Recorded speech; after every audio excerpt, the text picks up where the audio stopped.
आदाब, मैं हूं विशाल आजम और आप देख रहे हैं कहकर ही मानेंगे।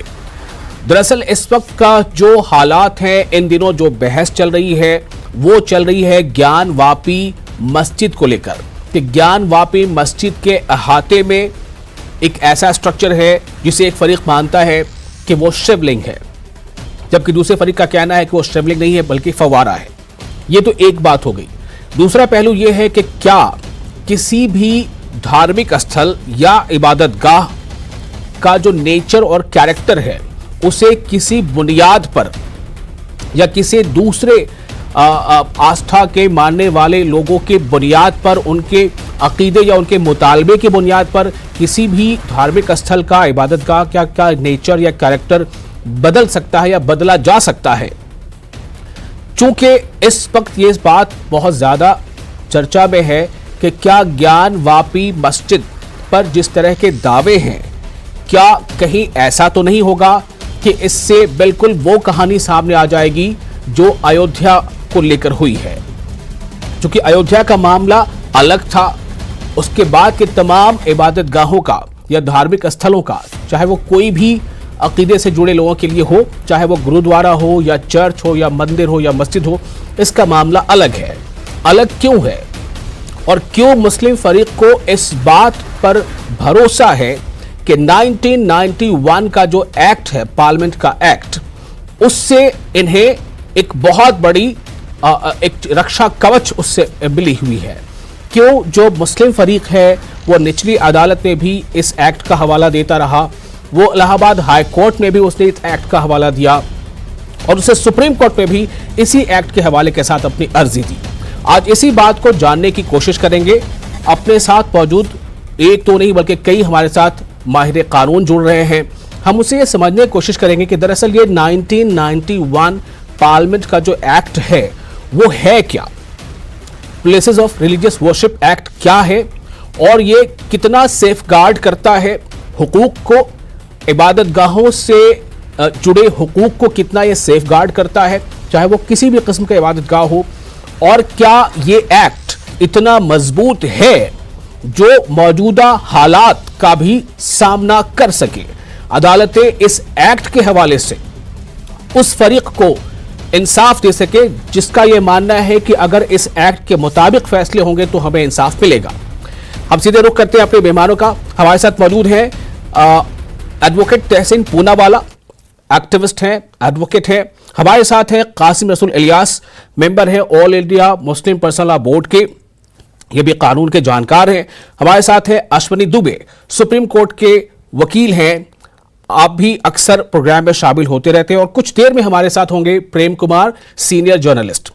शुरुआत करते हैं तहसीन पूनावाला आपसे, और मैं ये जानना चाहता हूं कि आखिर ये जो मौजूदा तनाज़ा चल रहा है, इस तनाज़े का अंजाम आप क्या देखते हैं, और जो इस मामले के दो फरीक में से एक, उसे क्यों यह भरोसा है कि 1991 का जो एक्ट है वो उसके हुकूक की हिफाजत कर सकता है। तहसीन पूनावाला। अव्वल तो आपके शो में शिरकत करने का मौका मिला, इसलिए मैं आपका शुक्रगुजार हूँ। और सभी पैनलिस्ट को नमस्कार आदाब कहते हुए, आपके दर्शकों को नमस्कार आदाब कहते हुए मैं आपके सामने कुछ बेसिक बातें रखना चाहता हूँ। देखिए, ये जो मंदिर मस्जिद का मुद्दा है, चाहे फिर वो ताजमहल का हो, कुतुब मीनार का हो, या भी ज्ञान वापी मस्जिद का जो मामला निकला है या मथुरा का जो मामला है, ये करवाया जा रहा है। ये इसलिए करवाया जा रहा है, और मैं पूरे जिम्मेदारी से आपके शो पे कह रहा हूँ, मौजूदा हुकूमत इसे करवा रही है इसलिए क्योंकि ये ध्यान भटकाना चाहती है जो इन्फ्लेशन है, 15% इन्फ्लेशन, 15%, यानी कि आप जो पैसे फिक्स डिपॉजिट में बैंक में रख रहे हो उसमें आपका नुकसान है। पहली बार पिछले 45 वर्षों में, मुझे कुछ समय देना, पहली बार पिछले 45 वर्षों में भारत की इकोनॉमी कॉन्ट्रैक्ट हुई है। यानी कि 2014 में जो पैसे आपके पास थे, अगर वो बड़े भी है तब भी आप ज्यादा गरीब हो चुके हो 2014 के मुकाबले, अगर आपके पैसे बड़े भी है। आपके पास आपकी बेरोजगारी चरम सीमा पे है। और ये जो सारे मॉब्स आप देख रहे हो, इसलिए आप देख रहे हो, भीड़ मॉब्स इसलिए देख रहे हो क्योंकि लोगों के पास जॉब्स या नौकरियां नहीं है, इसलिए भीड़ हो रही है। तो इन सब चीजों से अगर ध्यान भटकाना है तो आप हिंदू मुसलमानों के बीच में विवाद कर दो। ये बात करना चाहते ताज की, हम बात करना चाहते आज की, ये फर्क है। अब आते जो कानूनी पहलू पर, जो आपने बिल्कुल सही पूछा और उसके बारे में मैं बता दूं, 1991 का places of worship act sacrosanct है। मैं जानता हूं आपके शो पे कुछ एडवोकेट्स है जो दूसरे पक्ष के हैं, वो कहेंगे इसमें एक्सेप्शन है, सेक्शन 43 का वो हवाला देंगे, वो कोई एक्सेप्शन नहीं है। राम जन्मभूमि बाबरी मस्जिद डिस्प्यूट का सुप्रीम कोर्ट जजमेंट देते हुए भी माननीय सुप्रीम कोर्ट ने इस एक्ट को अपहेल्ड किया था, रिटन जजमेंट पे अपहेल्ड किया था और कहा था इसके अलावा कोई रास्ता नहीं है।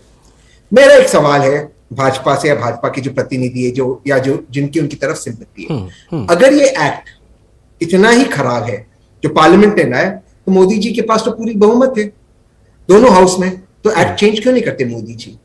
क्योंकि वो जानते हैं कि एक्ट नहीं चेंज कर पाएंगे वो, क्योंकि इससे भारत का अंतरराष्ट्रीय स्तर पे बहुत ज्यादा नाम खराब होगा।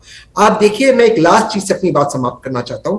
पिछले 4-5 महीनों में जो एफडीआई का आउटफ्लो हुआ है भारत में, हमारे फॉरेन रिजर्व सिर्फ $600 बिलियन बच चुके हैं और सितंबर में $300 बिलियन का हमें पेमेंट करना है और राइजिंग फ्यूल के दाम बढ़ रहे हैं। आप सोचिए ये लोग भारत को कहां ले जा रहे हैं। इससे ये ध्यान भटकाना चाहते हैं। 1991 का एक्ट सैक्रोसैंक्ट है, कोई एक्सेप्शन नहीं है। जो भी कहते हैं 4-3 में एक्सेप्शन है, वो एक्सेप्शन नहीं है। वो एक्सेप्शन अलग स्थिति में है, not for a place of worship, यानी वो मस्जिद को आप मंदिर, मंदिर को मस्जिद, मंदिर को चर्च, चर्च को मस्जिद नहीं कर सकते। That act is crystal clear. लेकिन एक लाइन आप कहां से निकाल लो एक्ट में, उसे पढ़ते बताओ ये इसका मतलब ये होता है, वो गलत है। और इसीलिए सुप्रीम कोर्ट ने कल अपहोल्ड किया और कहा नहीं, मस्जिद को दोबारा से खोलो, वहां पे नमाज होनी चाहिए। इसलिए कल सुप्रीम कोर्ट ने किया ये बात। ठीक है, तहसील पुनावाला, मैं इस पर बातचीत करूंगा। आज हमारी कोशिश बिल्कुल यही है कि इस एक्ट को समझा जाए, इस एक्ट की बारीकियों को समझा जाए, और कोई भी इस मुल्क में जो अपनी आस्था के साथ यहाँ जीना चाहता है, कल होकर अगर कोई भी किसी को अपने हुकूक में, यानी कि जो धार्मिक आज़ादी है उसमें कहीं से कोई अगर उसे रुकावट नज़र आती है, तो क्या उसके लिए 1919 वक्त इतना मजबूत है 1991 का एक्ट के वो उसकी हिफाजत कर पाए। हमारे साथ मौजूद है अश्विनी दुबे, सुप्रीम कोर्ट के वकील है। अश्विनी दुबे साहब, मैं आपके पास आना चाहूँगा, 1991 का एक्ट क्या है और क्यों जो इस मामले का एक फरीक है, एक पक्ष है, उसे भरोसा है इस पर कि इस एक्ट से वो सेफ गार्ड रहेगा, उसके हुकूक जो है उसकी हिफाजत होगी? देखिए, एक समुदाय और संप्रदाय नहीं, सारे समुदाय और संप्रदाय इस देश में रहने वाले संविधान के मुताबिक, चाहे किसी भी रिलीजन के लोग हो, सबके ऊपर प्लेसेस ऑफ वर्शिप एक्ट उतना ही एप्लीकेबल होगा जितना तहसीन पूनावाला की लच्छेदार बातों में है। पहला ये कि किसी भी यह अधिनियम किसी भी पूजा उपासना स्थल की वस्तु स्थिति को उसी अवस्था में रोक देता है जैसा कि वह 15 अगस्त 1947 को था। अयोध्या विवाद में आपने एक्ट छोड़ करके तहसील पूनावाला से दुनिया की सारी बातें सुन ली, लेकिन एक्ट पर जब डिस्कशन का आया तो उन्होंने किसी बीजेपी के आदमी का हवाला देकर के बोला कि वो वहां बैठे हुए वो उस पर बात करेंगे। तहसील पूनावाला ने आपको यह नहीं बताया कि अयोध्या में विवादित स्थल को छूट दी गई थी। इस छूट के चलते अयोध्या मामले में इस कानून के लागू होने के बाद सुनवाई चलती रही। कल सुप्रीम कोर्ट में 2 प्रिंसिपल आर्ग्यूमेंट हुई, यह भी तहसीन पूनावाला ने आपको नहीं बताया। पहली प्रिंसिपल आर्ग्यूमेंट ये हुई कि प्लेसेस ऑफ वर्शिप एक्ट जो अभी ज्ञानवापी का मैटर चल रहा है उस पर लागू नहीं होता, उस पर कोर्ट की क्या टिप्पणी थी वो भी उन्होंने नहीं बताया। दूसरा जो आर्ग्यूमेंट एंशिएंट मॉन्यूमेंट एक्ट की आर्ग्यूमेंट हो रही है, एंशिएंट मॉन्यूमेंट का जिसका हवाला तहसीन पूनावाला ने दिया कि एंशिएंट मॉन्यूमेंट एक्ट के प्रावधानों में एक्सेप्शन है, उस पर भी आर्ग्यूमेंट हुई। लेकिन 2 प्रिंसिपल आर्ग्यूमेंट अगर ज्ञानवापी के कॉन्टेक्स्ट में कहें, इस पिटीशन में 5 की 5 डिवोटीज ने बड़ी शिद्दत के साथ, इस देश का एक नागरिक होने के नाते, एक कानून का विद्यार्थी होने के नाते, प्रेम कुमार जी भी हमारे साथ बैठे हुए हैं, बड़ी शिद्दत के साथ कहते हो इस पिटीशन में टाइटल का क्लेम कहीं नहीं किया गया है। Point number 1 which is to be noted, अगर टाइटल का क्लेम नहीं किया गया है तो जैसा विशाल जी के लिए, जैसा अश्विनी दुबे के लिए, तहसीन पूनावाला जी के लिए, प्रेम जी के लिए आर्टिकल 25 लागू होगा, वैसे ही उन महिलाओं के लिए भी लागू होगा कि उनको श्रृंगार गौरी की पूजा जो 1991 से पहले अनवरत रूप से चलती रही उसको करने का अधिकार है। यह संविधान देता है जिसके हम आप सभी नागरिक हैं। 3 उन्होंने प्रेयर उसमें मांगी। इसलिए मैं कह रहा हूं कि ज्ञान वापी के कॉन्टेक्स्ट के बाद हम टाइटल पर भी आएंगे। जो टाइटल आया है वहां प्लेसेस ऑफ वर्शिप एक्ट कैसे एप्लीकेबल होगा वो भी मैं पूरी ईमानदारी और शिद्दत के साथ बताऊंगा। दूसरा, उन्होंने कहा कि जब हम वहां पर पूजा करने जाएं, पहले तो पूजा करने की इजाजत दी जाए। दूसरा, जब हम वहां पर श्रृंगार गौरी की पूजा करने जाएं विशाल साहब, तो वो श्रृंगार गौरी की पूजा करते समय हमें कोई परेशान नहीं करे। और तीसरा, जो वहां पर प्रोटेक्शन है वो प्रोटेक्शन सरकार दे, जिस पर कोर्ट ने कहा देखिए आपका विवाद हमारे समझ से परे, क्योंकि आप जो डॉक्यूमेंट्स हमारे सामने फाइल कर रहे हो उससे हम किसी फाइंडिंग पर नहीं पहुंच सकते। इसलिए कोड ऑफ सिविल प्रोसीजर की धारा 75 से 78 में प्रावधान है कि जब अदालतें किसी निष्कर्ष पर सिविल सूट में नहीं पहुंच पाती हैं तो अदालतें सर्वेयर अपॉइंट करती हैं या कमीशन अपॉइंट करती हैं। वो कमीशन उन्होंने अपॉइंट किया। उस कमीशन के अपॉइंटमेंट के दौरान एक पक्ष ने क्लेम किया, मैं फिर पूरी शिद्दत के साथ शब्द यूज कर रहा हूं, क्लेम किया जी। हिंदू पक्ष ने क्लेम किया कि वहां पर हमें शिवलिंग मिला। माननीय अदालत ने क्या कहा, अगर वहां शिवलिंग मिला जैसा कि हिंदू पक्ष क्लेम कर रहा है या प्लेंटिफ वो महिलाएं क्लेम कर रही हैं, तो उसको जो है प्रशासन रिस्टोर करे, क्योंकि ये आस्था का और फेथ का विषय है। वहां ये नहीं कह दिया कि टाइटल हिंदुओं के पास चला गया। उन्होंने कहा मिला तो इसको रोके। साथ ही साथ अदालत ने भी कहा कि 20 लोगों को नमाज पढ़ने की इजाजत दी जाती। ये कितना बैलेंस ऑर्डर है। वो मैटर सुप्रीम कोर्ट में आया। सुप्रीम कोर्ट ने कहा कि उसी जो शिवलिंग है उसको तो प्रोटेक्ट किया जाए, क्योंकि आर्टिकल 25 प्रोटेक्ट भी करता है, लेकिन जो नमाज और उनके जो बाकी ऑब्जर्वेंसेस है उस पर कोई रोक नहीं लगेगी। कितना बैलेंस्ड ऑर्डर है। तो प्लेसेस ऑफ वर्शिप एक्ट यहां नहीं है। अब हम प्लेसेस ऑफ वर्शिप एक्ट में आते हैं। Places of worship act applicable होगा विशाल साहब, वो कहा जो 1991 का सूट रस्तोगी जी ने अपने को शिवजी का नेक्स्ट फ्रेंड बताते हुए, डेटी बताते हुए कहा है कि इस पर औरंगजेब ने इन्वेड किया और इसलिए इसको जो है काशी विश्वनाथ मंदिर समिति को वापस किया जाए। पॉइंट नंबर 1, वहां places of worship act applicable होगा। प्लेसेस ऑफ वर्शिप एप्लीकेबल होगा शाही ईदगाह जो मस्जिद की बात है वहां। प्लेसेस ऑफ वर्शिप एक्ट अगर एप्लीकेबल होगा तो तमाम देश में और जो पूजा के स्थल है वहां। अब हम एग्जेम्पशन की बात पर भी आ जाते हैं, जो प्राचीन एंशिएंट मॉन्यूमेंट एक्ट। 30 सेकंड और दीजिए और मैं एक एक आर्ग्यूमेंट तहसील पूनावाला की डिसमेंटल करूंगा, डिमोलिश करूंगा जी। बस अब मुझे दूसरे मेहमान के पास भी जाना है, थोड़ा इख्तिसार के साथ। 30 सेकंड बहुत सुना, मुझे भी मौका दीजिएगा। हाँ बिल्कुल दूंगा आपको मौका जी। 30 सेकंड के लिए। एंशिएंट मॉन्यूमेंट एक्ट की धारा 2A कहती है कि जो बिल्डिंग स्ट्रक्चर मॉन्यूमेंट 100 साल से पहले बने होंगे उस पर प्लेसेस ऑफ वर्शिप एक्ट लागू नहीं होगा। और इसलिए 2018 के केस में हिमाचल प्रदेश हाईकोर्ट ने कहा कि चूंकि ये गिरजाघर का डिस्प्यूट था, बोला ये बिल्डिंग 100 साल से पहले से है, इसलिए places of worship act applicable. चलिए तहसील पूनावाला आपको छोटा सा एक रिएक्शन देना है, फिर मैं अपने दूसरे मेहमानों के पास जाना चाहता हूं जी। इन्होंने कहा कि तहसीन पुनावाला के सारे आर्ग्यूमेंट्स को डिमोलिश करेंगे। मुझे गालिब के वो पंक्तियां याद आ गई। दिल को खुश रखने के लिए गालिब ये ख्याल अच्छा है। आर्ग्यूमेंट कुछ डिस्ट्रॉय नहीं किया। मैंने अपने ओपनिंग स्टेटमेंट्स में ही कहा था ये मॉन्यूमेंट एक्ट का हवाला देंगे, लेकिन मॉन्यूमेंट एक्ट किस चीज को लगता है? Monument act for example Qutub Minar को लगता है, क्योंकि वो मॉन्यूमेंट है जहां पर ऑलरेडी डिक्लेयर्ड मंदिर, मस्जिद या चर्च है। जो फंक्शनिंग मंदिर, मस्जिद, चर्च, गुरुद्वारा है, उसे मॉन्यूमेंट एक्ट कैसे लगेगा? मतलब पहले तो आप ये तय कर दीजिए आप कहां का आर्ग्यूमेंट कहां ले जाते हैं। एक पॉइंट हो गया, दूसरा पॉइंट जल्दी। मैं 30 सेकंड अपनी बात समाप्त कर दूं सर, मैंने आपके बीच में रोका है, सुन लीजिए। तो आप किसी और चीज को ले आते हैं। दूसरी बात, कल माननीय सुप्रीम कोर्ट ने क्या कहा? कल माननीय सुप्रीम कोर्ट ने जो लोअर कोर्ट का ऑर्डर था कि उस मस्जिद को सील करना, उसे खोल दिया। यानी कि उसने जो चीज एप्लीकेबल है as per places of worship act के जो एग्जिस्टिंग है उसी को उसने चालू रखा कि वहां पे नमाज पढ़ने की प्रक्रिया को शुरू रखा। लेकिन मेन मुद्दा क्या था?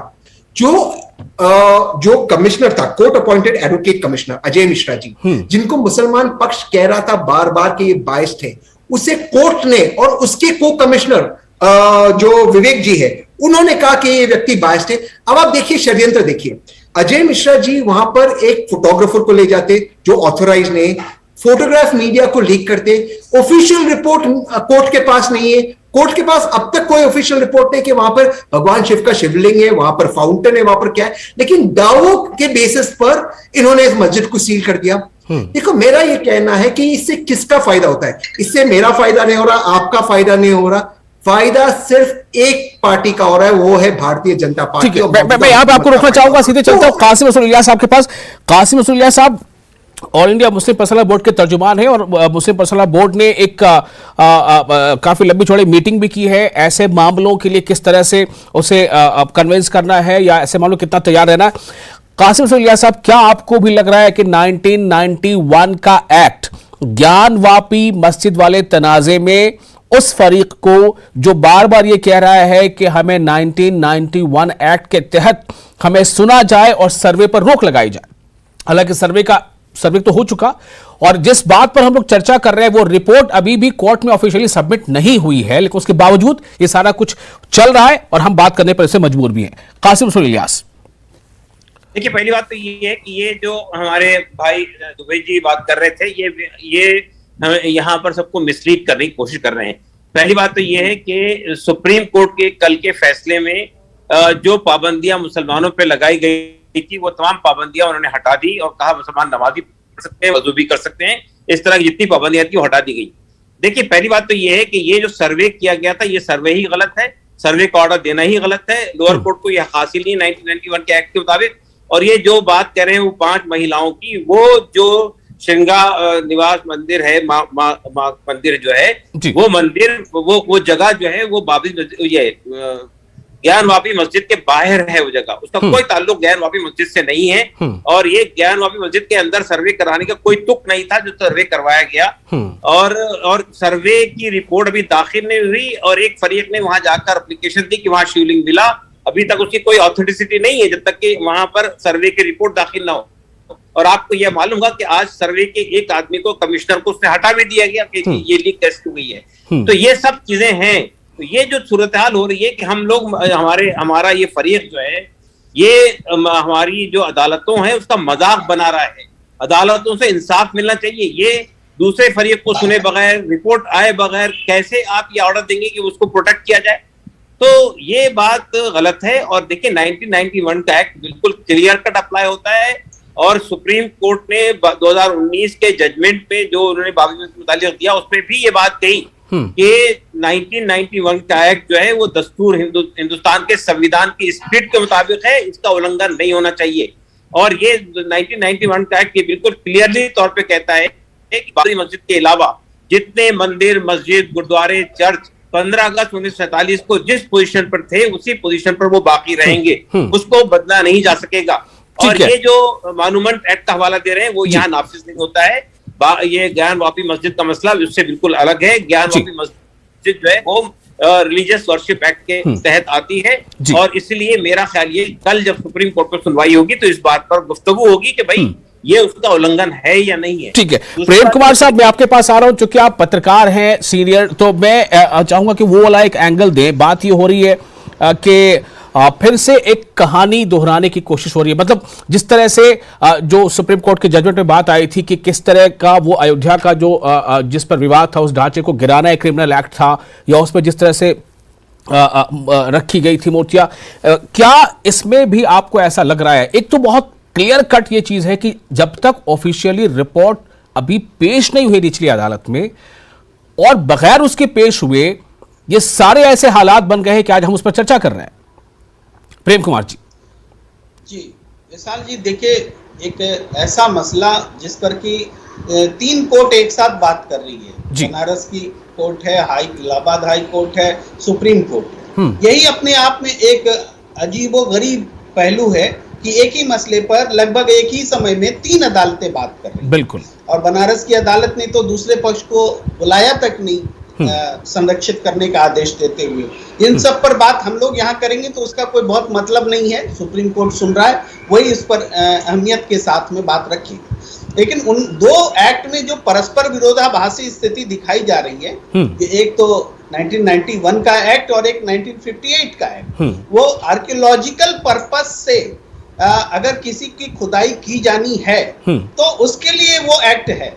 क्या ज्ञानवापी में आर्कियोलॉजिकल पर्पस से खुदाई या सर्वे हो रहा है? जाहिर बात है कि नहीं, उस पर्पस से नहीं हो रहा है। अगर हो रहा है तब तो अश्विनी जी की बात बिल्कुल सही है, होना चाहिए उस कानून के मुताबिक। लेकिन हम स्पष्ट देख रहे हैं कि 1958 वाले एक्ट के हिसाब से वो आजादी यहाँ नहीं मिल सकती कि आर्कियोलॉजिकल आर्गुमेंट्स या कोई ऐसी बातें कोई अन्वेषण के नजरिए से कर रहे हैं सर्वे, वो यहाँ दिखता नहीं है। तो साफ मतलब है कि कानून की गलत व्याख्या करके इसका दुरुपयोग हो रहा है और इसको हम आप कोई नहीं रोक सकते सिवाय सुप्रीम कोर्ट के। इलाहाबाद हाई कोर्ट का भी जजमेंट फौरी तौर पर हमें यही दिखाता है कि आर्कियोलॉजिकल आर्गुमेंट यहाँ एस्टैब्लिश नहीं होता। 1991 का जो कानून है वही एस्टैब्लिश होना चाहिए कि भाई जो मॉन्यूमेंट्स हैं हिस्टोरिकल उसकी स्थिति में बदलाव नहीं किया जाए, नहीं होना चाहिए। और जो सर्वे की इजाजत दी गई है वो बदलाव करने की दिशा में कदम के तौर पर देखा जा रहा है और यही सब विवाद की जड़ है। जी विशाल जी, तहसीन पूनावाला और अश्विनी, आप दोनों से मैं चाहूंगा कुछ फाइनल कमेंट दे दें। लोग क्या देखें, किस पर, निचली अदालत पे भरोसा करें, हाईकोर्ट पे भरोसा करें, सुप्रीम कोर्ट पे भरोसा करें? तहसीन पूनावाला, छोटा कमेंट। नहीं, मेरे हिसाब से जो माननीय लोअर कोर्ट था उसका जजमेंट पूरी तरह से गलत था। आपने जो सर्वे को एक्सेप्ट किया, एक पक्ष का दावा को कबूल किया बिना मुस्लिम पक्ष को सुने हुए, वो कंप्लीटली रॉन्ग था। वो आपको उनकी बात सुनना था। उसके बाद आपने इमीडिएटली सीआरपीएफ को लगा के मस्जिद को सील कर दिया या उस स्ट्रक्चर को आपने सील कर दिया, कंप्लीटली गलत था। सुप्रीम कोर्ट ने इसे रिवर्स कर दिया। ठीक है, अब बात ये है कि वहां पर मुझे एक लास्ट लाइन कहनी है कि जो सर्वे की बात हुई, जैसे मैं आपको पहले समझा रहा था, दोबारा से समझा रहा हूं, अगर बहुत कम वक्त है जी, किसी आर्कियोलॉजिकल रीजंस की वजह से कर रहे हो तो बात ठीक है। अगर आप सर्वे इसलिए कर रहे हो क्योंकि आपको स्ट्रक्चर का जो एग्जिस्टिंग स्ट्रक्चर है उसकी डेफिनेशन को चेंज करते, एक मस्जिद को मंदिर या मंदिर को चर्च करना है, तो वो 1991 एक्ट क्लियरली प्रिवेंट करता है, वो उस एक्ट के प्रावधान के अंदर है। तो आधा आर्ग्यूमेंट है, पूरा आर्ग्यूमेंट मेरा भी यही आर्ग्यूमेंट है विशाल साहब, मेरा भी यही आर्ग्यूमेंट है एग्जैक्टली। तहसीन पूनावाला से मैं सहमत हूं इस बात पर।